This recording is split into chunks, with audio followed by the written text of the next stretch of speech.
So when he came to class, he was bored out of his head. And he would cause all sorts of mischief to make the time go by. She was the ultimate helicopter mom.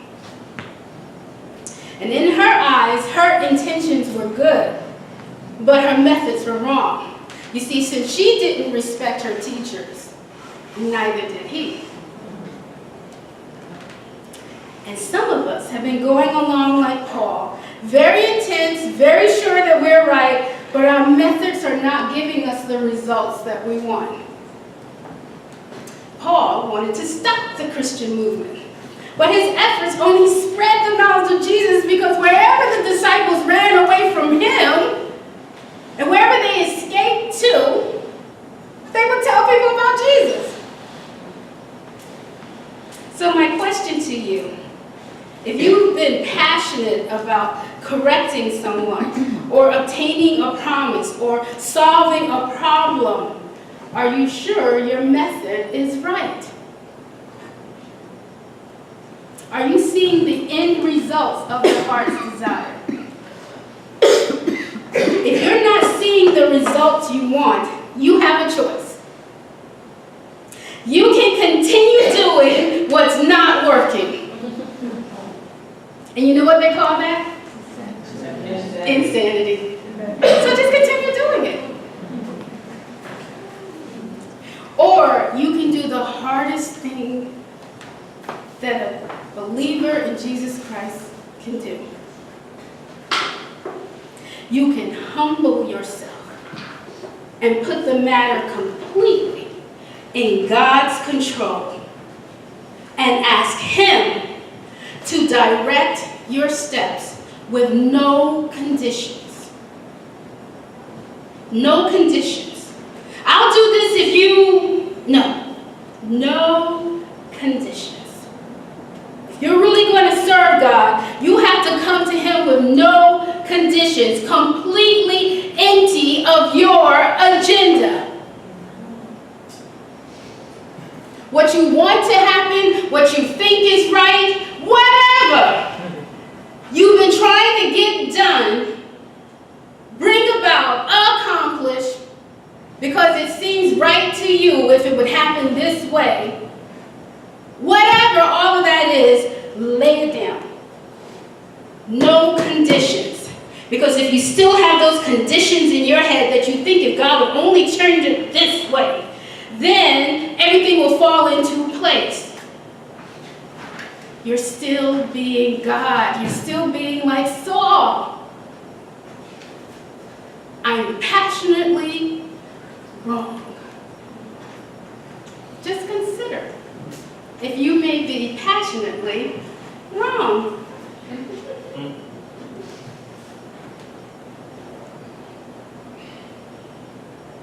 Sometimes when we go according to our thinking, according to our feelings, although we think we're in the light, the reality is that we're stumbling around in the dark.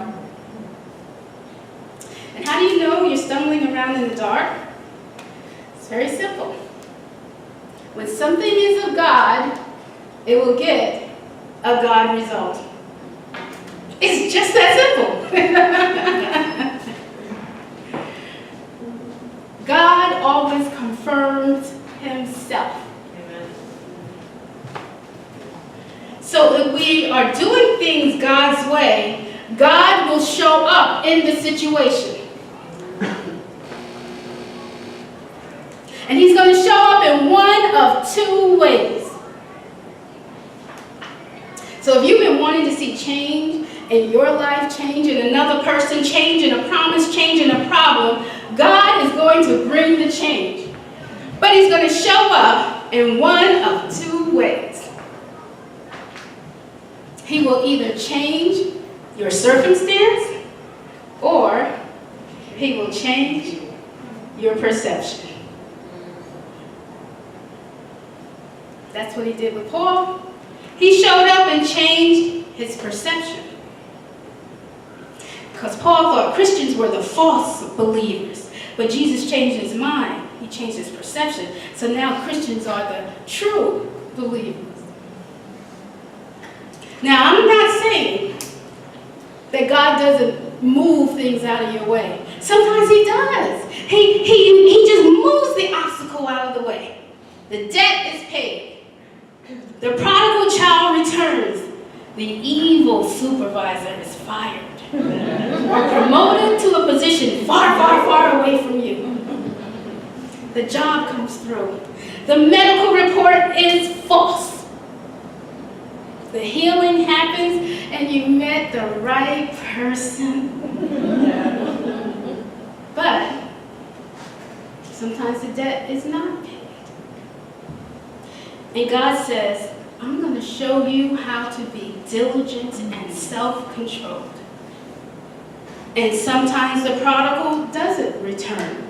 And God says, I will show you how to pray and grow in patience. And sometimes the evil supervisor isn't fired. And God says, I will show you how to bless those who despitefully use you. And I will show you the meaning of intercession and honoring authority so that it will go well with you. And sometimes the job doesn't come through, but God says, I will show you how to be content, whatever state you find yourself in. And sometimes the healing doesn't happen, but God says, my grace is sufficient for you. God always changes things. He will either change your circumstance or he will change your perception. It's all about God's grace. His grace will either bring gains to you, or his grace will either grow you. His grace is always changing. So how do you know which state of grace you're currently experiencing? It's pretty easy. If you're experiencing changing circumstances, then you're in that side of his grace that removes the obstacles and brings the rewards. But that's not the only side of his grace. And that's where we get hung up in the prosperity gospel, because they want to just focus on this part of God's grace, which is true. They are not preaching error, but they are focusing on this part of the grace of God, which is rewards, move obstacles out of the way. But God has another side of his grace, the grace side that we depend on. And that grace says, emotional healing, character development, and spiritual maturity. And in that side of his grace, the obstacles are not removed. That's his grace is sufficient side.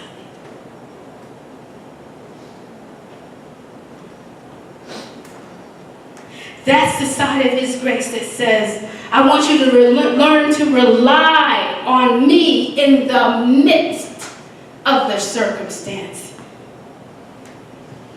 And you will get rewarded, but the change will be a change of heart, a change of focus, a change in attitude, a change in willingness, a change in learning to be peaceful, to be content, to be kind, to be sensitive, to be committed, a change in how you trust in me and how you commit to me, a change in your perception, and there will be an inner joy and an inner freedom.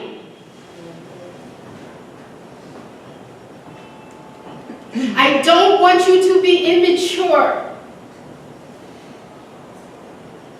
It's all God. And there will be seasons of wonderful abundance. And there will be seasons where it's green light all the way. And the parking lot is not on 38th Street. The parking is right here on 35th and 36th Street. And you go, hallelujah. And that's great. But that's not all there is to the grace of God. Grow up, everybody. Talking to me too. Because I thought it's supposed to be green light all the way.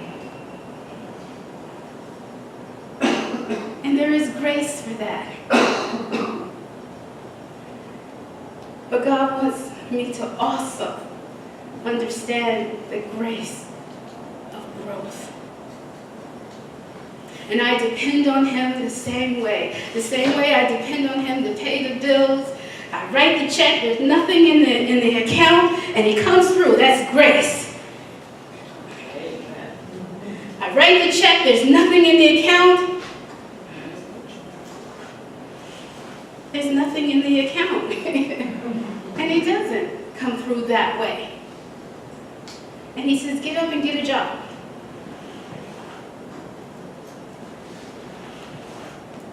And he says, be diligent. And he says, learn to save. And he says, stop shopping all night long on the online channel. And that's God's grace too. Do you understand what I'm trying to say? Yes.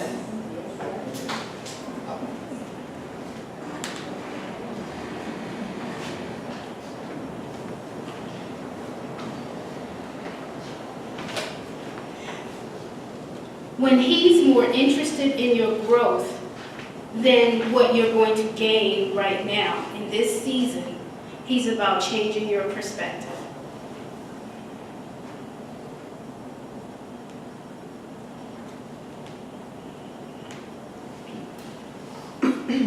This is what people talk about when they say, I'm in peace. It's still crazy. It's crazy all around me. It's chaotic all around me. This person, it's just driving me bonkers on the outside, but I just got this peace.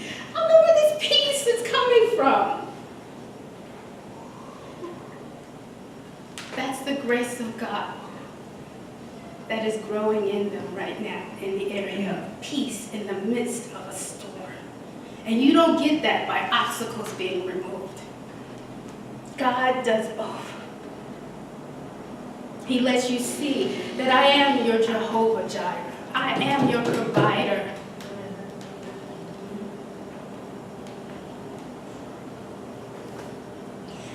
And then he lets you see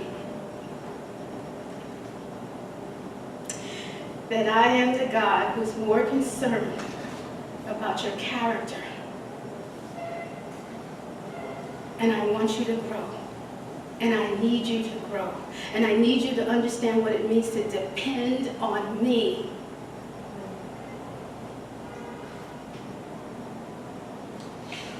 And I'm going to let every false idol in your life die. And it starts with your thinking that you know best. So right now, if God is changing your circumstances, enjoy the blessings. Enjoy the rewards, all the green lights. Enjoy it. But if he's not changing your circumstances, begin asking God, what is it about my perspective that you want to change right now? Because I see you're not moving the obstacle out of the way.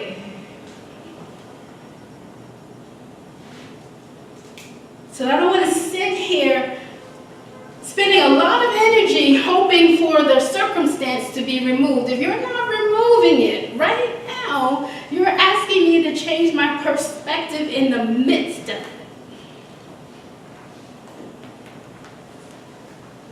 And how do I do that, Lord? Because I really want you to change this circumstance.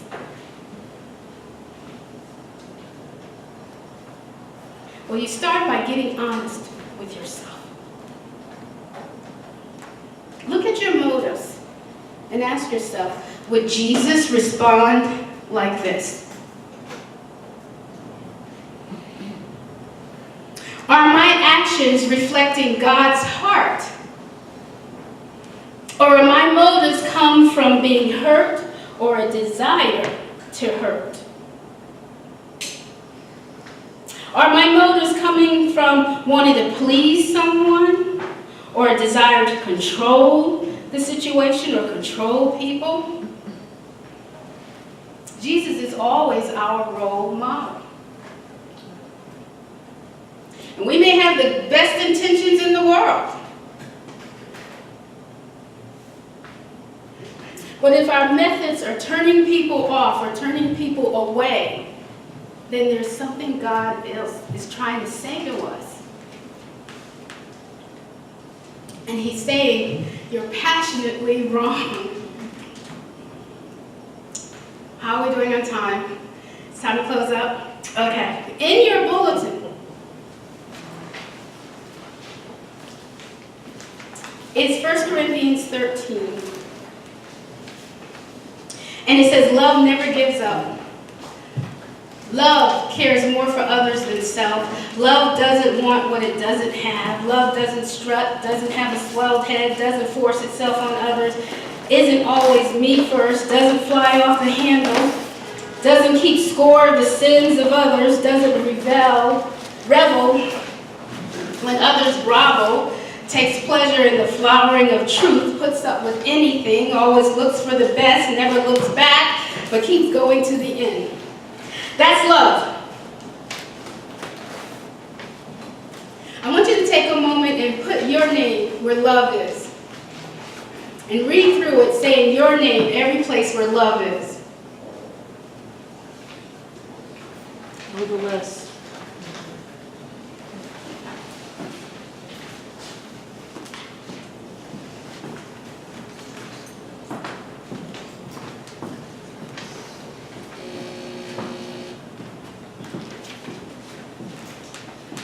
Everybody read through? Who could say that you could say every one of those statements 100% true?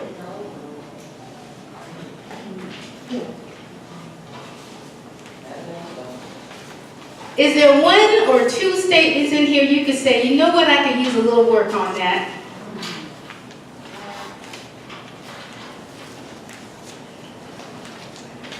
Let me tell you something. When you're going through whatever is the circumstance in your life that you're going through, every area that you felt like, I could use a little work on that, that's the area God is working on your perspective in the circumstance. Could you see that? More than likely, that's the area or areas that He wants to work on you, growing and depending on Him in the midst of that circumstances.